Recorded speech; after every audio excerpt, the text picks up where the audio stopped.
En el otoño de 1916, 2 años después del estallido de la Primera Guerra Mundial, el ejército británico había perdido más de 250.000 soldados. A medida que aumentaba el número de hombres enviados a primera línea de batalla, las líneas de suministro comenzaron a debilitarse, dejando a los aliados al borde de la derrota. En 1916, los británicos estaban desesperados. Churchill pensaba que si no se conseguía reclutar más mano de obra, la guerra se perdería. En aquel momento crucial de la guerra, un lejano aliado envió un ejército secreto de 140.000 hombres al frente occidental. Aquel ejército era chino. La fuerza motriz de la guerra es el suministro, y el cuerpo de trabajadores chinos era el engranaje que movía esa fuerza. Sus esfuerzos fueron vitales para convertir la posible derrota en victoria, pero su intervención se ha mantenido en secreto durante 100 años. Es un capítulo crucial de la historia que parece haberse desvanecido. Ahora, documentos, informes y fotografías recientemente descubiertos proporcionan una sorprendente perspectiva de esta historia olvidada y muestran cómo los chinos fueron borrados de la historia. Aquí arriba vemos una pequeña figura. La bandera es más reciente, la pequeña cara es más antigua. Es una gran señal. 100 años después, los descendientes británicos de aquellos héroes pioneros han emprendido un regreso emocional a los campos de batalla. Es una historia de injusticia. Oh, Dios mío, no me río porque sea gracioso. No puedo. Ni siquiera soy capaz de decirlo. Y sacrificio. No podía rebelarse y decir, esto incumple mi contrato, quiero volver a mi país. El ejército olvidado del mundo.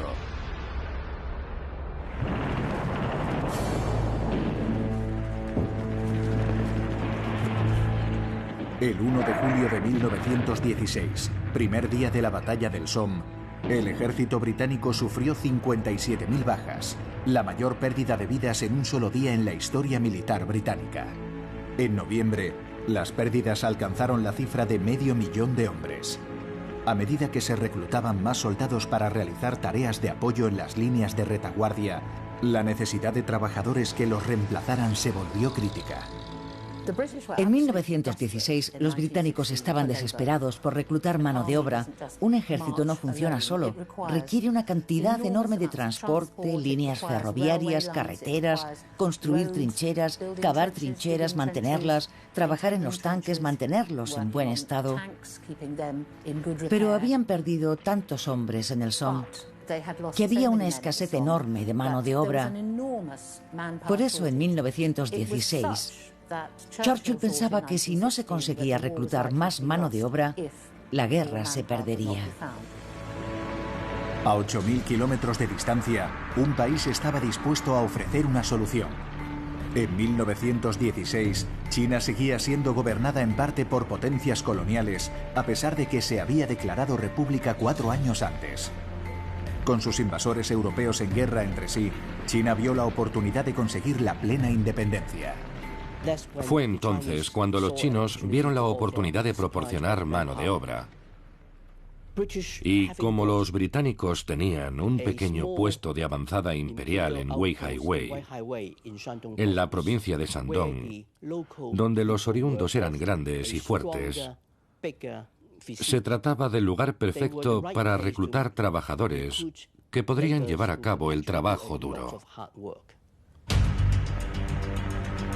China era oficialmente neutral, por ello el proceso de reclutamiento se mantuvo en secreto. En octubre de 1916 comenzó el alistamiento de hombres en Shandong. Uno de los múltiples encargados de esta misión encubierta era un hombre de negocios británico que vivía en China, William J. Hawkins. Mi abuelo jamás habló de la Primera Guerra Mundial ni del cuerpo de trabajadores chinos, así que yo no sabía nada al respecto. John ha descubierto una misteriosa caja escondida en el cajón de una reliquia familiar. En su interior hay algo que no ha visto la luz del día desde hace un siglo. Esta caja de diapositivas ha permanecido en ese aparador, que yo sepa, desde 1918, cerca de 100 años, y ha constituido una gran sorpresa encontrarlas. Este es mi abuelo, de pie junto a un enorme proyectil. John ha desenterrado un tesoro histórico, un registro fotográfico único de la misión secreta británica para llevar trabajadores chinos al frente occidental. Este es el gran contingente del cuerpo de trabajadores chinos en Weihai, esperando para ser embarcados en un navío en el puerto.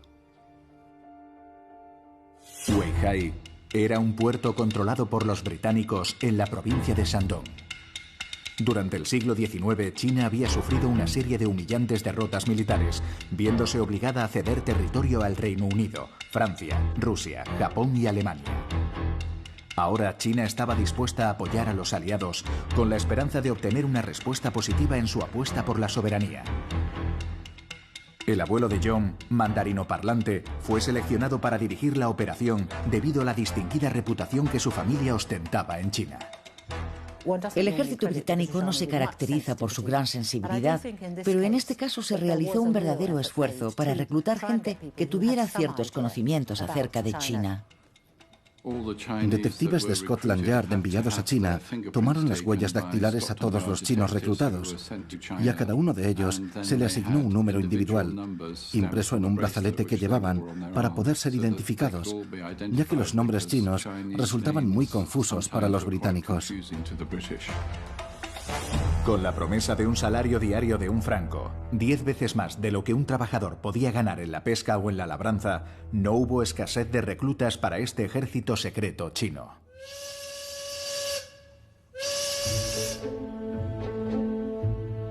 El viaje encubierto de China al Reino Unido duró 4 meses, y 2 semanas las pasaron encerrados en trenes de carga sellados mientras cruzaban Canadá.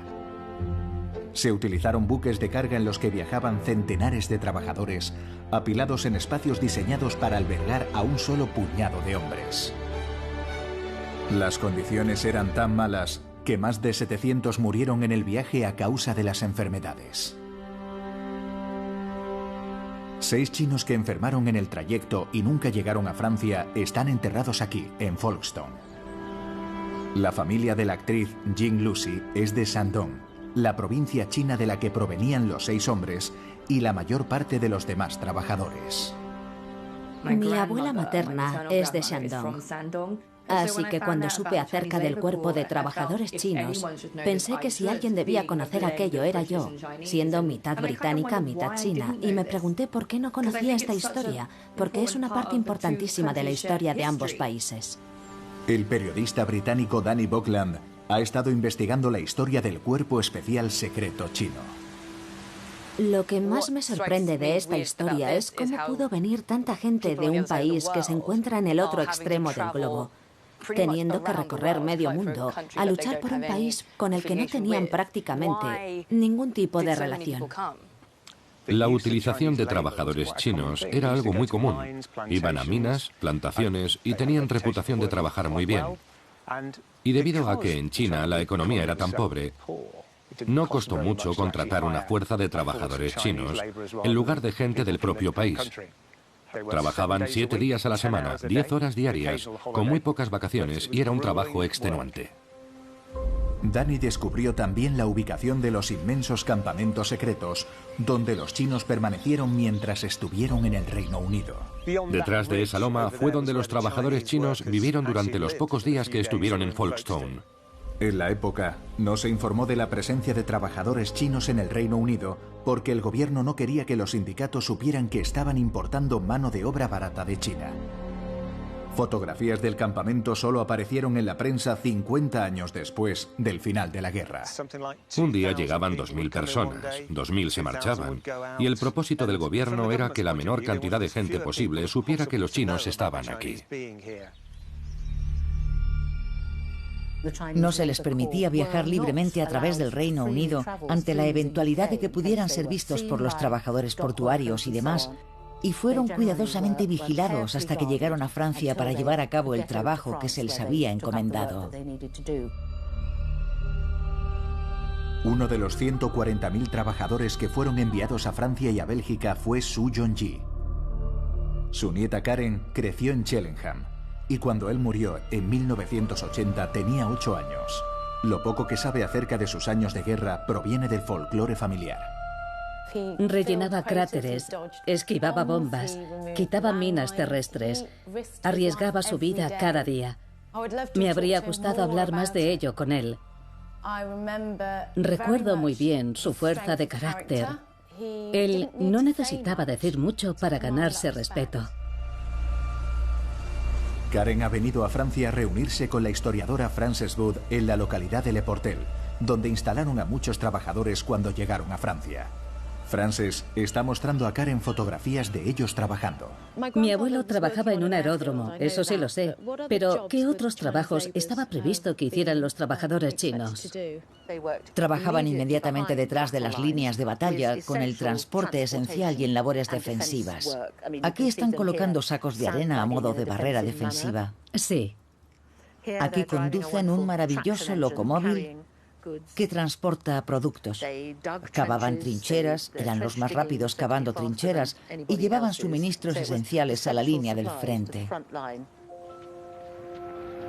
En este singular metraje, los trabajadores están celebrando el Año Nuevo Chino, uno de los 3 días festivos que se les permitía tener en su importantísima misión. Estas fotografías recientemente descubiertas muestran a los trabajadores manejando munición, y Karen siempre ha creído que su abuelo arriesgó voluntariamente su vida cuando firmó el contrato. Pero Frances ha localizado el contrato de trabajo original de Su Yongji y cuenta una historia diferente. Primera cláusula: ningún trabajador chino será empleado en cualquier tipo de operación militar. Solo trabajarán en industrias y agricultura. Parece una pregunta tonta, pero ¿sabía mi abuelo que iba a ir a una zona en guerra?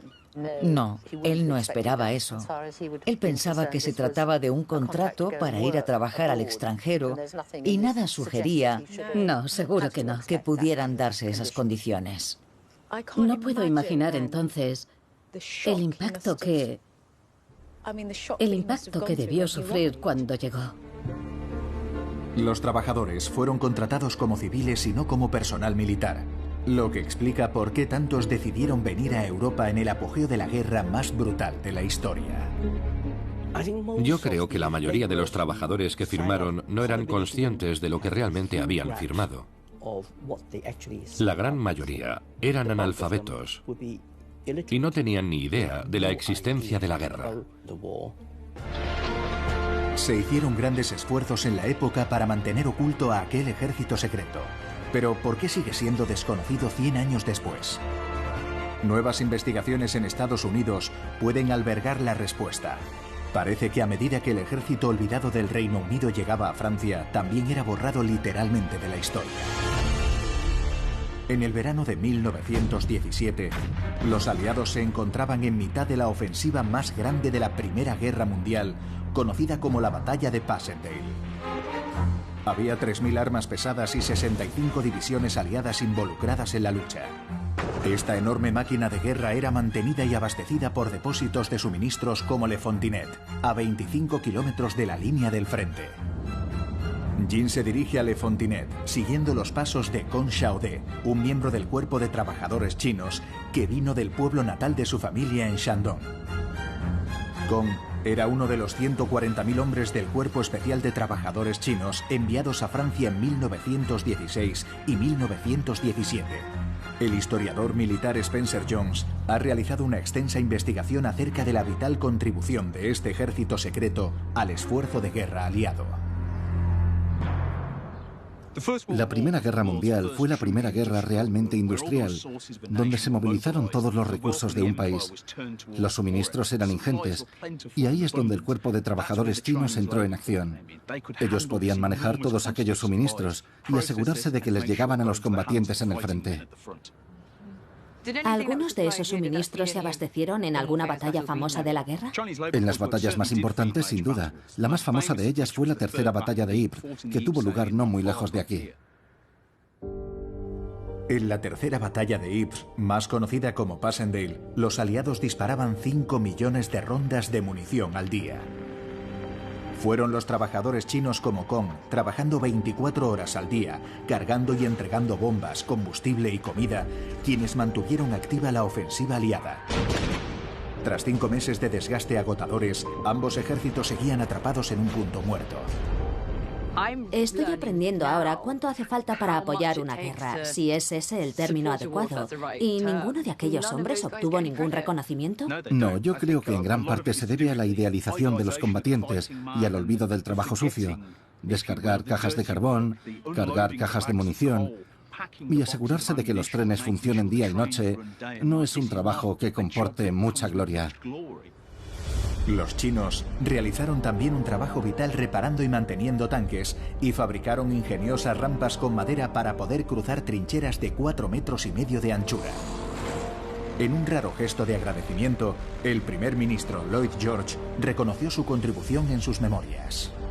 Son hombres inmensamente fuertes, y no era raro ver a uno de aquellos chinos coger un paquete de láminas de hierro corrugado de 150 kilos de peso y transportarlo tranquilamente como si de una simple piedra se tratara. Los británicos no hubieran podido mantener sus esfuerzos militares en 1917 sin el trabajo del cuerpo de trabajadores chinos. De hecho, aquel año, la contribución de los chinos fue mucho más importante que la de los americanos. Los americanos habían entrado en la guerra con gran fanfarria en abril de 1917, pero inicialmente fueron lentos a la hora de movilizar sus tropas y jugaron un papel relativamente menor aquel año. A pesar de ello, en París, artistas franceses trabajaban para incluirlos en un enorme mural triunfante que estaban elaborando con la esperanza de una victoria aliada. Lo llamaron el Panteón de la Guerra, y cuando estuviera terminado sería la pintura más grande del mundo. Más largo que un campo de fútbol, se expondría en una galería circular especialmente construida en París. El Panteón de la Guerra era una especie de quién es quién en la guerra. Hoy, el mural ya no existe en su formato original. Pero esta fotografía, publicada en un panfleto que acompañaba a la exposición, da una idea de su alcance y ambición. El historiador del arte Mark Levitch cree que el Panteón esconde un secreto que explica por qué los trabajadores chinos han sido olvidados por la historia. Este es el desplegable que contiene la pintura completa, El Panteón de la Guerra. Es la única copia que tenemos de la composición completa. El mural contaba con más de 5.000 figuras que representaban a los 23 países aliados que participaron en la guerra. Comenzamos con la sección italiana y aquí pasamos a la sección belga. Y esta sección está etiquetada como Inglaterra. Cada país fue representado con las nutridas filas de sus héroes de guerra, con sus trajes y uniformes nacionales. Esta es la sección estadounidense y se pintó de forma apresurada en 1917. Los estadounidenses se agregaron al final, con la composición prácticamente terminada cuando se unieron a la guerra. La pregunta es, ¿a quién se sacrificó para hacer sitio a este nuevo aliado? Mark ha descubierto una carta no publicada de uno de los principales expertos mundiales en la pintura que revela cómo los artistas del Panteón hicieron hueco. Cuando los artistas franceses, hastiados de la guerra, oyeron en 1917 que Woodrow Wilson había decidido entrar en el conflicto, el entusiasmo francés fue enorme. Entonces, los artistas se dispusieron apresurada y febrilmente a borrar la parte exterior izquierda del panel que se había dedicado a los países del lejano oriente. La pregunta es, ¿hay evidencias materiales que demuestren que los aliados del lejano oriente, incluidos los chinos, y especialmente los trabajadores chinos, constituyeron una parte importante de la pintura original? Eso es lo que espero que podamos desvelar. El mural original ya no existe en su totalidad, pero la sección estadounidense se recuperó para crear una obra mucho más pequeña que actualmente se exhibe en el Museo Nacional de la Primera Guerra Mundial en Kansas. Es esta sección estadounidense lo que interesa a Mark. Una zona en la que nos interesa concentrarnos está por aquí. La bandera estadounidense. Si te fijas, la puedes ver ahí arriba. Sí, la veo. Mark ha solicitado la ayuda de la conservadora Peggy DeWitt para intentar encontrar pruebas de que los chinos fueron borrados. ¿Serás capaz de encontrar pruebas de ello? No sé lo que encontraremos. Tengo que subir ahí y examinarlo exhaustivamente. Estupendo. Más de cerca y con más detalle. Peggy está buscando rastros de los trabajadores chinos bajo la superficie de la pintura. Ya. Muy bien. Aquí. Primero, utiliza luz rasante para identificar zonas donde la pintura original ha sido alterada. Estoy buscando pinceladas que sean incongruentes con el resto de la pintura. El infrarrojo permite a Peggy buscar las figuras ocultas bajo la superficie de la pintura, como los rayos X. La luz ultravioleta muestra los diferentes periodos de la pintura. Puedo decirte que este hombre es original porque emite una fluorescencia verdosa, pero lo que estamos buscando son las cabezas porque suelen tener una tonalidad más suave, así que serían pequeños círculos casi. Entonces, Peggy descubre una misteriosa figura entre los dignatarios estadounidenses. Mark, estamos viendo una pequeña figura aquí arriba con una gorra. No parece un uniforme normal, parece una gorra. Esta figura de aquí. La luz ultravioleta le dirá a Peggy si la misteriosa figura es más antigua que la bandera estadounidense. La bandera es más reciente, fosforece y es un poco más morada. La pequeña cara que vemos aquí detrás es más antigua y tiene un color verde azulado fosforescente. Es una gran señal. Parece que la figura se extiende a lo largo del lienzo, por debajo de la bandera. ¿Ha descubierto Peggy evidencias de que los trabajadores chinos estaban en la pintura antes de que pintasen a los estadounidenses encima? Los trabajadores chinos constituyeron una parte importante del esfuerzo de guerra francés, y ese es el motivo por el que se les incluyó. Así que la pregunta es, ¿por qué se les eliminó? La realidad es que el cuerpo de trabajadores chinos fue olvidado. Fue borrado del panteón de la guerra, porque China era un país débil, no solo militarmente, sino también política y económicamente. No se les consideraba importantes. Para entender por qué China obtuvo tan poco crédito en la historia de la guerra, Spencer ha traído a Jin al cuartel general del Cuerpo de Trabajadores Chinos en Noyelles, al norte de Francia. Ha estado investigando comportamientos hacia los chinos entre los oficiales del ejército británico. Los británicos tienen un aspecto superformal con sus uniformes militares, mientras que los miembros del Cuerpo de Trabajadores Chinos parecen campesinos. Sí, esa diferenciación entre los uniformes era un aspecto clave para establecer una sensación de distancia entre los oficiales y los soldados británicos y los miembros del Cuerpo de Trabajadores Chinos. Hay que recordar que los ingleses consideraban a los chinos una especie diferente, infantiles y cortos de luces, y tenían un concepto muy racista acerca de su estilo de vida, sus estándares educativos y demás. La cita de Richard Kipling, Occidente es Occidente, Oriente es Oriente y los dos nunca se encontrarán, constituye una buena ilustración de la actitud de las potencias occidentales. Occidente es muy superior, económicamente, filosóficamente, religiosamente.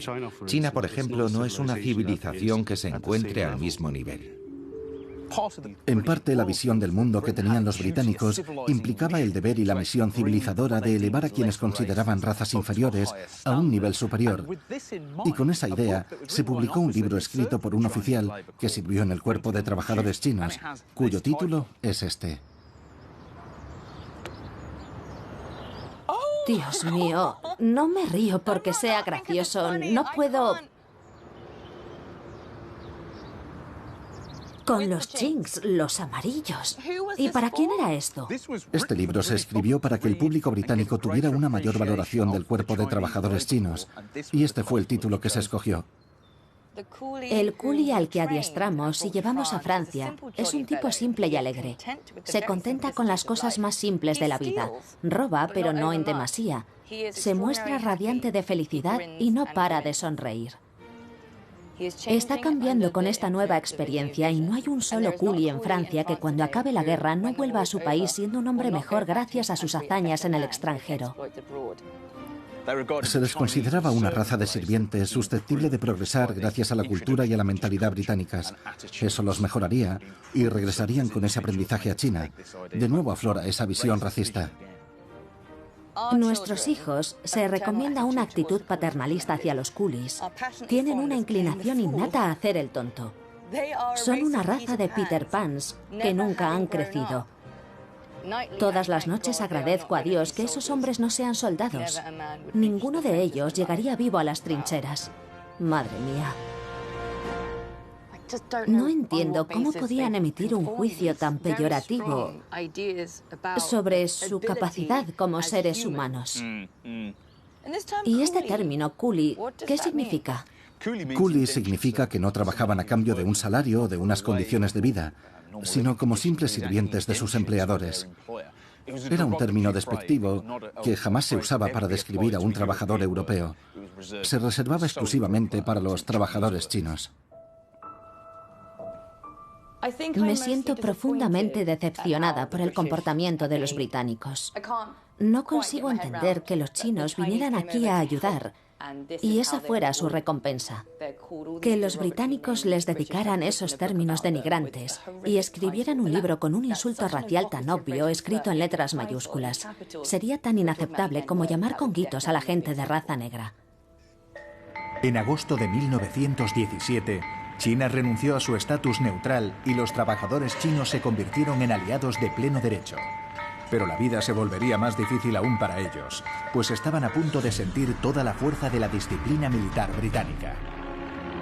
El 21 de mayo de 1918, la Fuerza Aérea Alemana comenzó a bombardear los aeródromos aliados en el norte de Francia como parte de su ofensiva de primavera para tratar de lograr una victoria fulgurante. Y Alemania desplegó 500.000 de soldados más en el frente occidental a medida que se adentraban cada vez más en territorio aliado. En el punto álgido llegaron a caer más de 3.000 bombas alemanas por minuto y los trabajadores chinos, incluido el abuelo de Karen, Su Yongji, se encontraban directamente en la línea de fuego. Su era uno de los encargados de reparar las pistas dañadas y ahora Frances ha acompañado a Karen a la base aérea de la RAF en Saint-Omer para mostrarle cómo eran las condiciones de trabajo de su abuelo. Este es mi abuelo. Sí.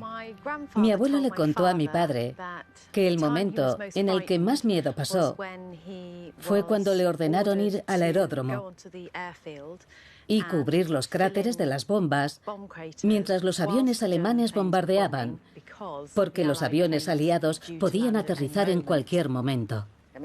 Eso entraba dentro de lo que sería una actividad militar y le colocaba en un peligro derivado de dicha actividad militar, lo cual iba en contra de la primera cláusula de su contrato.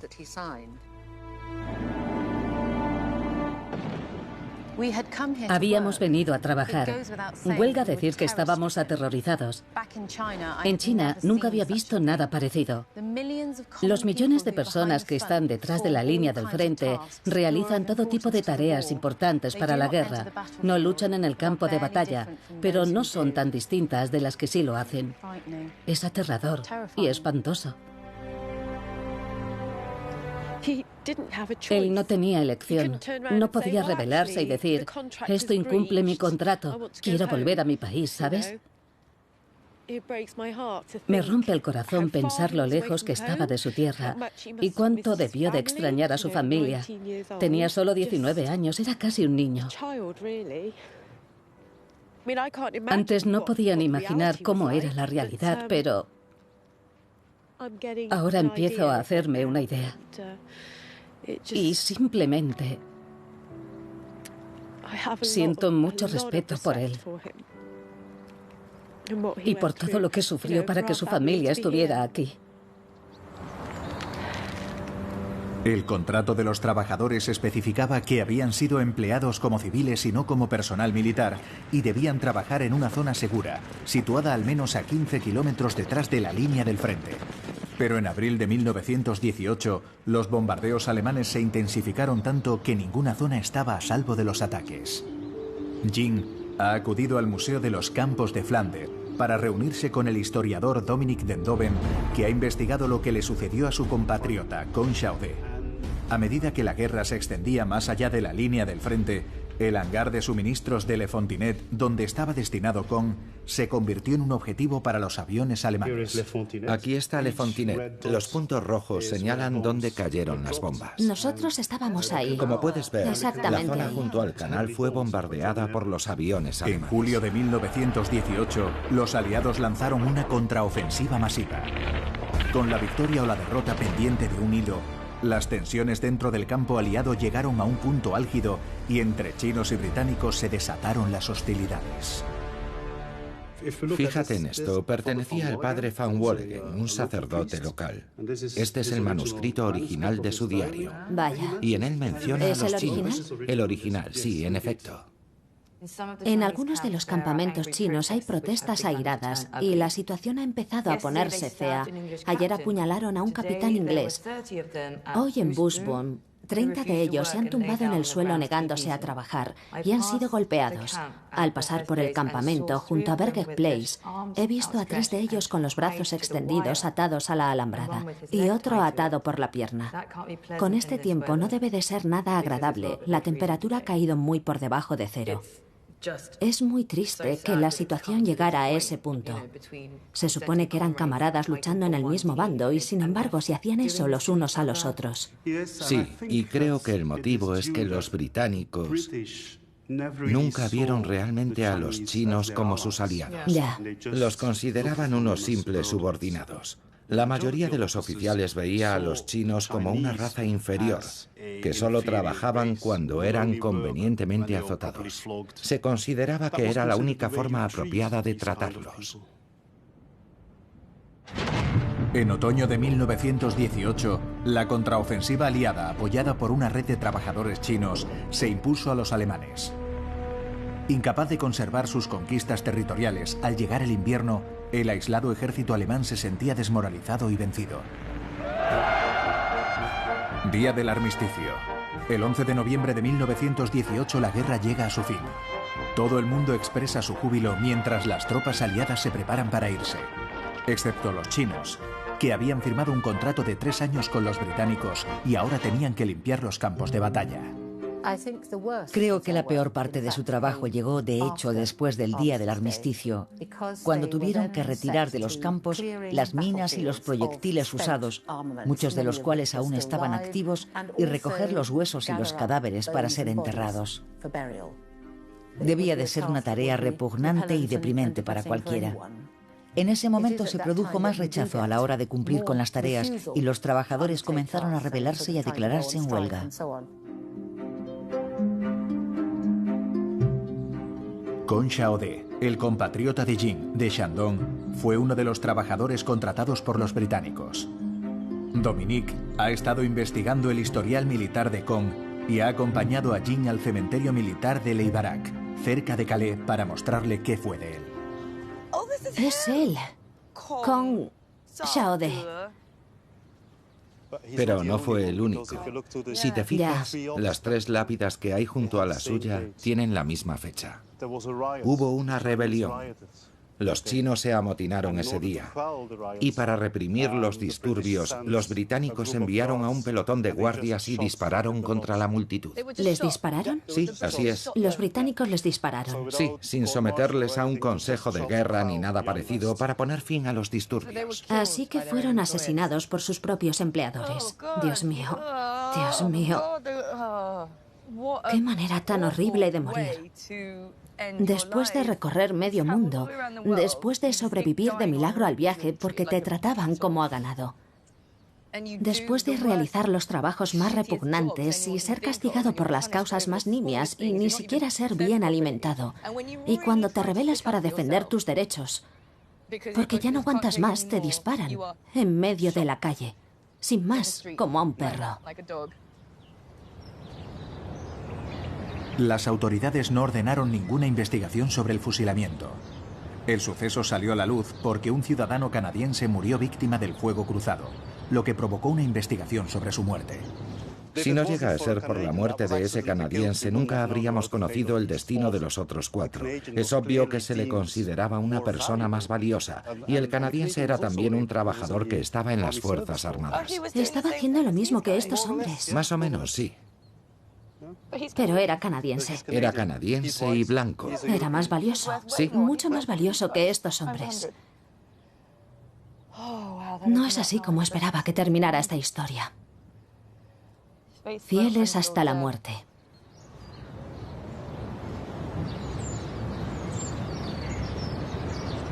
Nadie sabe exactamente cuántos trabajadores chinos murieron en el frente occidental. Las estimaciones varían entre 5.000 y 10.000. 841 chinos están enterrados en este cementerio de Noyel, en el norte de Francia. Al igual que hicieron con los aliados, los trabajadores chinos, como el abuelo de Karen, fueron los encargados de enterrar a los muertos.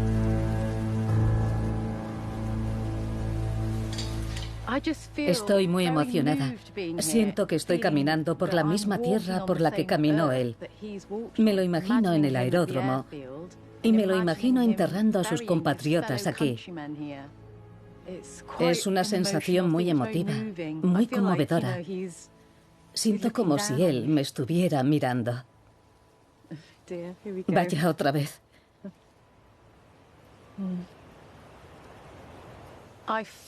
Estoy muy orgullosa de él. Le estoy muy agradecida, tanto a él como a los demás, porque si no fuera por él y por otros como él, nosotros no estaríamos viviendo en el mundo libre, liberal y democrático en el que vivimos hoy.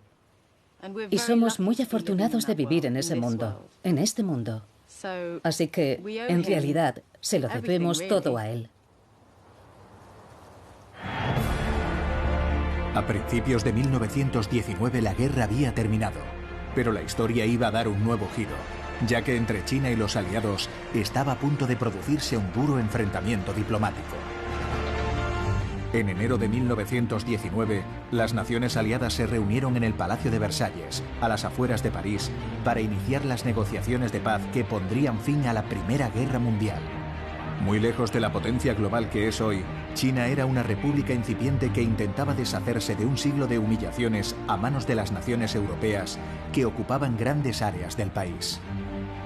La inclusión de China en la Conferencia de Paz de Versalles fue de enorme importancia para los chinos. Por primera vez en su historia, China iba a sentarse junto a las grandes potencias aliadas: Reino Unido, Francia, Estados Unidos, casi de igual a igual. Era algo extraordinario. Sería un punto de inflexión para China. Ahora bien, lo que en realidad deseaban obtener era la devolución de las concesiones alemanas en Shandong, con todos sus privilegios, a China. Pero en lugar de devolver los territorios alemanes a China, los aliados entregaron el control a otra potencia colonial y principal enemiga de China: Japón. Una de las experiencias más tristes de China en la Primera Guerra Mundial fue descubrir que Francia, Reino Unido y Rusia habían firmado tratados secretos para permitir que Japón se apoderara de Shandong y de las antiguas colonias alemanas a cambio de prestar ayuda marítima a los aliados en la guerra. China no tendría que haberse molestado en ayudar a los aliados, no tenía la menor posibilidad de obtener nada en Versalles debido a los tratados secretos. No es una exageración afirmar que China fue traicionada por sus aliados. La razón política que impulsó el envío del cuerpo de trabajadores chinos fue dar a China una voz en las negociaciones de paz con el objetivo final de recuperar soberanía. Y esa humillación tuvo enormes repercusiones en China, en cómo los chinos se vieron a sí mismos y en cómo los chinos vieron a las potencias occidentales. La traición de Versalles provocó enormes manifestaciones en toda China. El gobierno se derrumbó y en el vacío político que le siguió se formó el Partido Comunista liderado por Mao Zedong, que colocó a China en un camino diametralmente opuesto ante las democracias occidentales que la habían traicionado. Es un momento crucial en la historia de China, un momento trascendental, ya que marcó la entrada de China en el siglo XX y por extensión en el siglo XXI. Fue el nacimiento de la China moderna. Mientras la delegación china abandonaba las negociaciones de Versalles con las manos vacías, en París, millones de personas celebraban la victoria aliada y contemplaban maravilladas la representación pictórica más grande jamás realizada del Panteón de los Héroes de Guerra. El gigantesco mural ya no existe, pero algunas fotografías de la época ampliadas muestran el aspecto que debía de tener cuando se expuso por primera vez en 1919. El historiador del arte Mark Levitch cree que un grupo de trabajadores chinos que aparecía representado en el mural fue eliminado y sustituido por tropas estadounidenses cuando los americanos entraron en la guerra. Pero al observar de cerca los 5.000 personajes de la pintura original, Mark descubrió la figura solitaria de un trabajador chino, agachado a los pies de los estadounidenses. Esta es la sección estadounidense de 1917, pintada apresuradamente para tapar la sección aliada del Lejano Oriente. Y aquí en esta esquina aparece el único trabajador chino sentado en las escaleras. La sección estadounidense del Panteón se exhibe hoy en el Museo Nacional de la Primera Guerra Mundial de Kansas. Estaba dañada, pero Daniel McMorris, un artista oriundo de Kansas, la restauró y la modificó en 1959. Misteriosamente, el trabajador chino sentado en las escaleras junto a la bandera de los Estados Unidos también desapareció, dejando a Mark con otro enigma entre manos. Al modificar la pintura, eliminaron el personaje. Y si existiera alguna prueba de a dónde fue a parar el fragmento y por qué se decidió eliminarlo, sería de gran ayuda. Mark ha conseguido localizar a Jack Cox, el último superviviente del equipo original de asistentes de McMorris, para tratar de averiguar lo ocurrido. Hola. Hola, Jack. Me alegro de verte. Estas son fotos al azar que hice con una pequeña cámara Polaroid. Instantáneas que tomaste tú mismo. Eso es. ¿En el estudio? En el estudio. Mientras estabais trabajando. Exacto. Esta me parece especialmente interesante porque parece mostrar que el trabajador chino que aparecía en el original Fue borrado. en efecto ya no está. ¿Y tú trabajaste en esa zona? Sí, limpié la parte inferior de la escalinata para dejar hueco a lo que fuera que quisieran poner allí. Entiendo, algunas de las figuras fueron trasladadas aquí. Sí. Pero este hombre que estaba sobre los escalones no volvió a aparecer. Y quisiéramos saber... ¿Por qué se eliminó? ¿Por qué se eliminó? Sí. ¿Te ordenaron que limpiaras ese trozo? No, yo no tuve nada que ver en eso. Ya. Me encargaron limpiar toda la Entiendo. pintura. Yo solo le preguntaba cada día qué parte de la pintura quería que eliminase. Y estoy seguro, aunque tal vez no debería decirlo, que él no consideraba a los trabajadores chinos tan importantes para el conjunto del mural. Recuerdo que trabajé mucho en esos escalones, así que quizá fui yo el que lo borré. Pienso que el Panteón de la Guerra es, en muchos aspectos, un prisma para ver cómo un grupo entero de personas que participaron en la guerra fue borrado de la historia. Y eliminar a ese único trabajador simbólico constituye la metáfora perfecta para comprender la percepción occidental de la participación china en la Primera Guerra Mundial.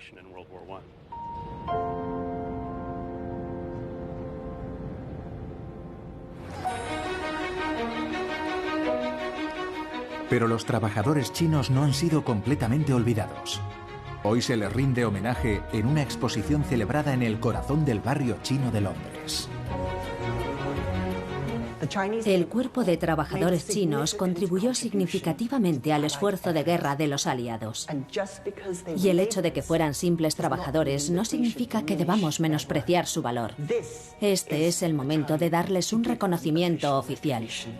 El objetivo de este evento, celebrado en el China Exchange, es recaudar fondos para una campaña destinada a erigir un monumento conmemorativo en el Reino Unido en honor a estos trabajadores. Ha llegado el momento de decir y de reconocer por primera vez, como si retirásemos una enorme cortina y pudiéramos mirar al otro lado, la contribución de aquellas personas a nuestra libertad, nuestro bienestar, nuestra seguridad y nuestra forma de vida actual. Hoy, 60.000 monumentos conmemorativos de la Primera Guerra Mundial en el Reino Unido representan a 21 países diferentes, pero ninguno menciona la contribución de los 140.000 miembros del cuerpo de trabajadores chinos. Nadie pensó en rendirles homenaje de la forma en que se rindió homenaje a todos los demás que participaron en la guerra. Frances Wood, la historiadora de este cuerpo de trabajadores, apoya el proyecto de construir un enorme monumento conmemorativo en el centro de Londres. La idea es levantar un pilar de mármol, un huabiao. ¿Huabiao? Estos huabiaos, como el que se puede ver frente a la ciudad prohibida en Pekín, solían erigirse ante todos los edificios gubernamentales desde hace 2000 años en China. Son como estandartes donde se publicaban los bandos. Pero son muy hermosos porque están maravillosamente tallados y una nube atraviesa la parte superior. La idea es tratar de erigir un monumento como este en homenaje al cuerpo de trabajadores chinos. Hagámoslo ya. Me encanta la idea. Lo encuentro absolutamente adorable. Huabiao. Mientras se aguarda el permiso para su construcción, se va a descubrir una placa dedicada al cuerpo de trabajadores cuando se cumple el centenario de su creación en el China Exchange, respetando el último deseo de su fundador, el difunto Sir David Tang. El último correo electrónico que me envió David fue para alentar el apoyo de China Exchange a la campaña del cuerpo de trabajadores chinos. Hoy descubriremos una placa que se mostrará aquí para garantizar que todos nuestros visitantes sean conscientes de la contribución del Cuerpo de Trabajadores Chinos. Es muy importante que reconozcamos esta historia compartida, que nos une y nos enseña que tenemos más cosas en común de lo que nadie imagina. Para decirle a China que nos envió 140.000 hombres fuertes, a quienes les estamos profundamente agradecidos y a quienes recordamos. Sería un primer paso importante para corregir ese error de la historia. Karen y su padre Frank han acudido como invitados de honor para descubrir la placa, la primera que conmemora en este país al ejército olvidado del Reino Unido. Este es un momento realmente significativo. Es la primera vez que se reconoce públicamente la labor de mi abuelo y de todos los demás. Estamos muy agradecidos. Antes, el domingo de conmemoración era una fecha que siempre había sentido como algo distante, mientras que ahora me siento conectada de una forma muy personal. Me siento parte de la historia británica como nunca antes lo había hecho. Ojalá mi abuelo hubiera podido estar aquí hoy. Se habría sentido muy orgulloso de ver su trabajo finalmente reconocido y habría sido testigo de lo que se ha hecho en aras del merecido reconocimiento de sus compañeros del Cuerpo de Trabajadores Chinos.